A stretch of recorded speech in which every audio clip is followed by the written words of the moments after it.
Assalamualaikum warahmatullahi wabarakatuh. Pada kesempatan ini, kami dari kelompok 1 akan membahas mengenai good practice dan bad practice dalam mewujudkan smart governance berdasarkan perspektif manajemen ASN dan smart ASN. Sebelumnya, perkenalkan saya Adikana Soraya sebagai moderator yang akan memandu jalannya diskusi ini beserta dengan ketiga rekan saya sebagai narasumber, ada Rahmat Effendi, Farah Anissa Balkis, dan Fitriani. Oke, langsung saja kita masuk. Smart governance merupakan tata kelola pemerintahan yang efektif, transparan, akuntabel, dan memanfaatkan teknologi untuk meningkatkan kualitas pelayanan publik.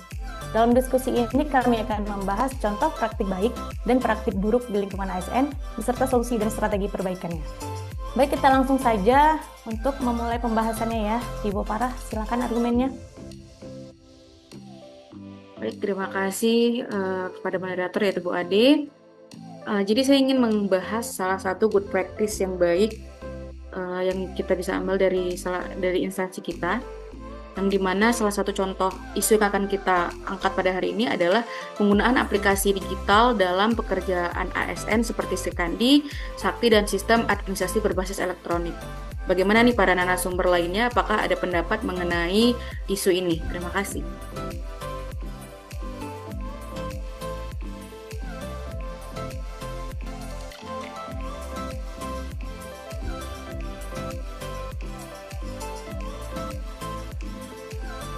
Izin, maaf, kayaknya nggak ada suaranya.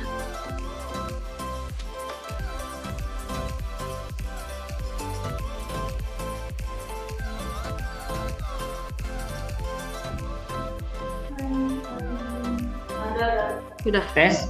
Sudah. Oh, Nah. oke, maaf. Jadi gimana nih kita ulang? Ya, boleh diulang ya Bapak Rahmat ya. Oke, maaf ya. Oke, terima kasih ya Bu Farah.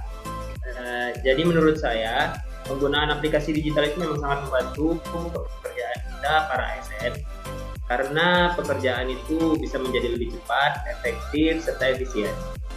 Misalnya dalam pengarsipan surat dan dokumen, ASN itu tidak perlu lagi mencari berkas secara manual, karena semuanya sudah tersimpan dalam sistem digital. Selain itu, proses pekerjaan juga menjadi lebih cepat, rapi, dan meminimalisir risiko kehilangan dokumen. Dalam pengelolaan administrasi keuangan misalnya, penggunaan aplikasi seperti Sakti sangat membantu proses pengajuan pembayaran gaji dan belanja operasional menjadi lebih tertib dan transparan. Jadi ASN juga dapat memantau proses pekerjaan secara lebih mudah karena data tersimpan dalam sistem. Selain itu, digitalisasi juga meningkatkan transparansi dan akuntabilitas pekerjaan karena seluruh proses administrasi dapat dipantau dan terdokumentasi dengan baik.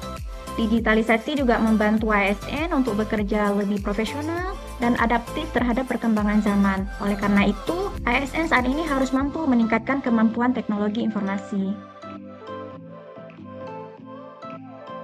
Oke. Baik, menurut narasumber sekalian, apa faktor keberhasilan dari praktik baik tersebut? Baik, terima kasih Bu Moderator. Jadi menurut saya itu ya, faktor keberhasilannya itu salah satunya dengan adanya kemauan ASN untuk belajar dan beradaptasi dengan perkembangan teknologi saat ini ya.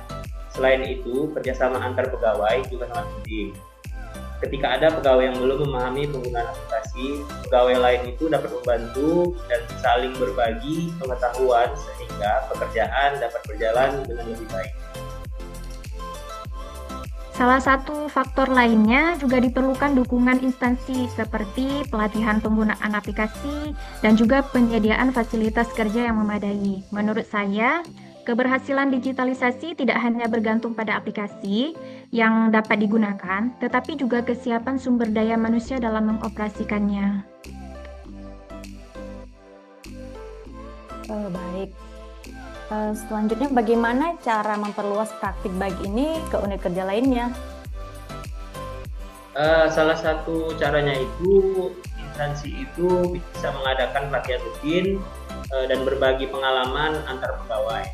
Selain itu juga evaluasi penggunaan sistem juga perlu dilakukan secara berkala agar kendala yang muncul dapat segera diperbaiki dan kualitas pelayanannya itu terus meningkat. Cara lainnya, ASN yang sudah memahami teknologi juga dapat membantu pegawai lain yang masih mengalami kesulitan. Dengan adanya kerjasama dan budaya saling membantu, proses adaptasi teknologi akan berjalan lebih cepat. Baik, untuk sesi pertama good practice-nya sudah selesai. Kita lanjut ke good practice yang kedua ya. Untuk Ibu Farah, silakan argumennya. Baik, terima kasih Ibu Ade.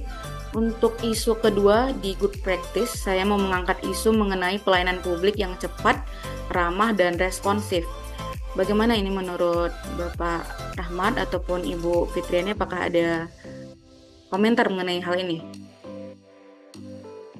Ya Bu, kalau menurut saya Bu, pelayanan yang baik itu sangat penting karena ASN itu merupakan bagian dari pelayan masyarakat. Contohnya tuh ya, memberikan informasi dengan sopan, membantu masyarakat dengan cepat, dan tidak mempersulit pelayanan. Sikap seperti ini itu dapat membuat masyarakat merasa nyaman dan dihargai ketika menerima layanan dari pemerintah.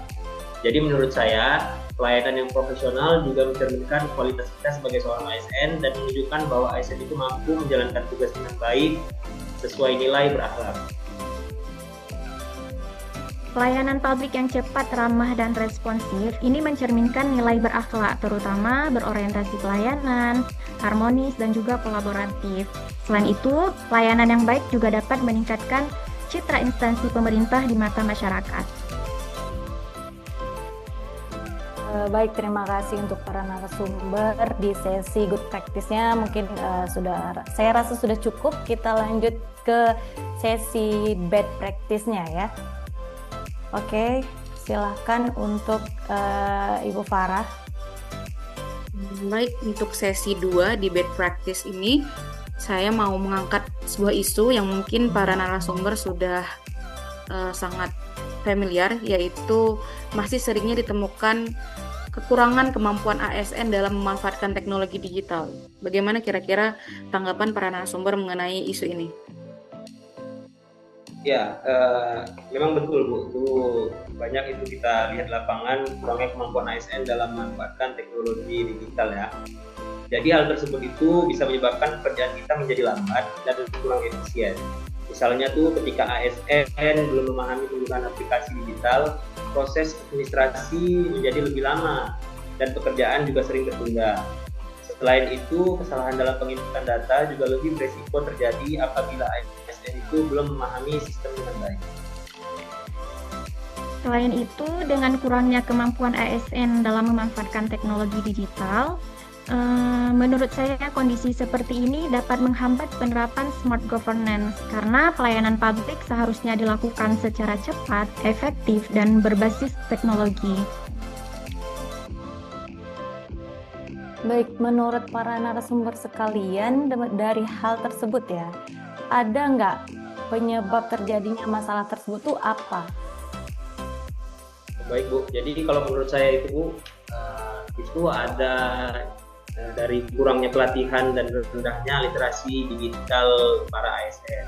Selain itu, ada juga pegawai yang belum terbiasa menggunakan teknologi, sehingga membutuhkan waktu untuk beradaptasi dengan sistem kerja digital. Kalau menurut saya, ada juga ASN yang masih sulit beradaptasi terhadap perubahan teknologi. Padahal saat ini perkembangan teknologi berjalan sangat cepat dan hampir seluruh pekerjaan administrasi sudah berbasis digital. Oleh karena itu, ASN dituntut untuk terus belajar dan meningkatkan kompetensi diri. Baik, untuk masalah ini, apakah ada solusinya? Untuk solusi ada Bu. Mungkin salah satu solusinya itu perlu adanya pelatihan digital secara rutin untuk para ASN Bu.